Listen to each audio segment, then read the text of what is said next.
मेरी भाभी का भाई रोज मुझसे मिलने की फरमाइश करता।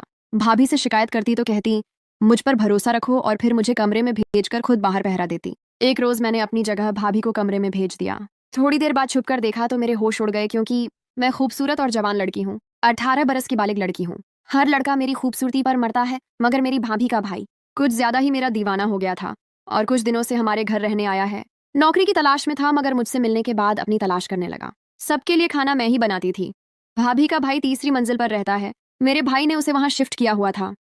जाओ काव्या, अजय को खाना दे आओ, वह भूखा होगा। मेरी भाभी ने मेरे हाथ में चाय का कप थमाते हुए कहा। जी भाभी, कहकर मैं ऊपर चली गई। मैं अजय के कमरे में जाने से डर रही थी, क्योंकि वह मुझसे तन्हाई में मिलने की फरमाइश करता था, और मैं उसकी वह फरमाइश पूरी नहीं कर सकती थी। बहरहाल अपने डर पर काबू पाकर मैं कमरे में दाखिल हुई। अजय पंखे के नीचे बैठा हुआ था। मुझे देखकर फौरन खड़ा हो गया और खुशगवार अंदाज में बोला, मैं तुम्हारा ही इंतजार कर रहा था। काव्या, आओ मेरे पास बैठो। हम दोनों बातें करते हैं, और फिर बातों ही बातों में तुम्हारा मूड हुआ तो वह भी करेंगे, जिस काम के लिए मैंने तुम्हें बुलाया था। मैं तुम्हें खाना देने आई हूँ, चुप करके खा लो। हाथ में पकड़ा खाना और चाय का कप मैंने मेज पर रखा और सख्त लहजे में कहकर वहां से जाने लगी तो अजय ने मुझे कलाई से पकड़ फरमाइश करता था, और मैं उसकी वह फरमाइश पूरी नहीं कर सकती थी। बहरहाल अपने डर पर काबू पाकर मैं कमरे में दाखिल हुई। अजय पंखे के नीचे बैठा हुआ था। मुझे देखकर फौरन खड़ा हो गया और खुशगवार अंदाज में बोला, मैं तुम्हारा ही इंतजार कर रहा था। काव्या, आओ मेरे पास बैठो।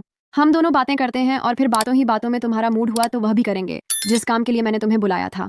मैं तुम्हें खाना देने आई हूँ, चुप करके खा लो। हाथ में पकड़ा खाना और चाय का कप मैंने मेज पर रखा और सख्त लहजे में कहकर वहां से जाने लगी तो अजय ने मुझे कलाई से पकड़कर मुझे अपने करीब कर लिया। हम दोनों का बदन जुड़ा हुआ था। प्लीज कोई शाम मेरे नाम कर दो, तुम्हें पाने के लिए तड़प रहा हूँ। छोड़ो मुझे अजय। मैंने बमुश्किल से खुद को उसकी गिरफ्त से आजाद करवाया और भागकर अपने कमरे में चली गई और अजय के बारे में सोचने लगी। इतने में मेरी भाभी मेरे पास आई और बोली, क्या हुआ काव्या, तुम क्यों परेशान दिखाई दे रही हो? तुम तो अजय को खाना देने गई थी ना, कुछ हुआ है? भाभी, वह आपका भाई खाने की जगह मुझे खाना चाहता है। जब से आया है मुझे अपने साथ वह सब करने पर मजबूर कर रहा है। उसे समझाए ना, मैं उसका नहीं लेना चाहती।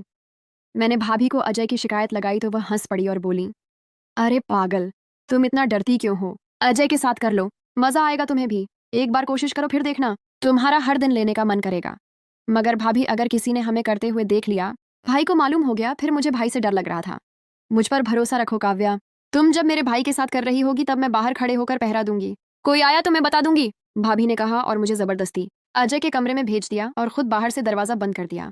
मैं बहुत डर रही थी, क्योंकि यह मेरा पहली मर्तबा था। पहली बार क्या होता है और कैसे होता है मैं नहीं जानती थी। मुझे अपने पास देखकर अजय मुस्कुराने लगा और फिर मुझे अपनी बाहों में लेकर बैठ गया और मेरे ऊपर आकर मेरे साथ खेलने लगा। मुझे बहुत तकलीफ हो रही थी। उसने मुझे 2 घंटे बाद अपनी मर्जी से छोड़ा था। मेरी हालत बहुत खराब हो गई थी, ठीक से चला भी नहीं जा रहा था। आवाजें बंद होने पर भाभी समझ गई थी कि हम अपना काम खत्म कर चुके हैं।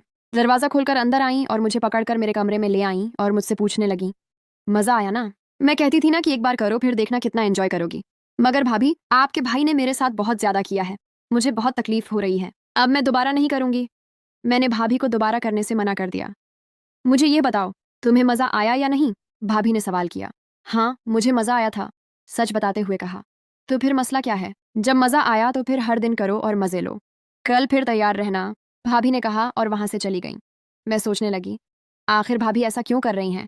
वह खुद क्यों मुझे अपने भाई के हाथों इस्तेमाल करवा रही हैं? जरूर उनका ही कोई मुफाद होगा, मैंने सोचा। मैं दिल ही दिल में पछता रही थी कि क्यों भाभी की बात मानकर वह किया। मैं थक गई थी, इसलिए सो गई। जब पानी पीने उठी तो देखा अजय ने मोबाइल पर वीडियो भेजी थी। उन्हें देखकर मुझे कुछ होने लगा था। मेरा वह करने का दोबारा से मन करने लगा। मैं खुद पर काबू न पा सकी और अजय के कमरे में चली गई। रात के 2 बजे अपनी भाभी को चोरों की तरह भाई के कमरे से निकलते हुए देखकर मुझे शक होने लगा कि कहीं वह दोनों छुप छुप कर मुझे देख तो नहीं रहे थे। मैं वापस अपने कमरे में चली आई और सो गई। मेरे भाई सुबह 7 बजे ऑफिस चले जाते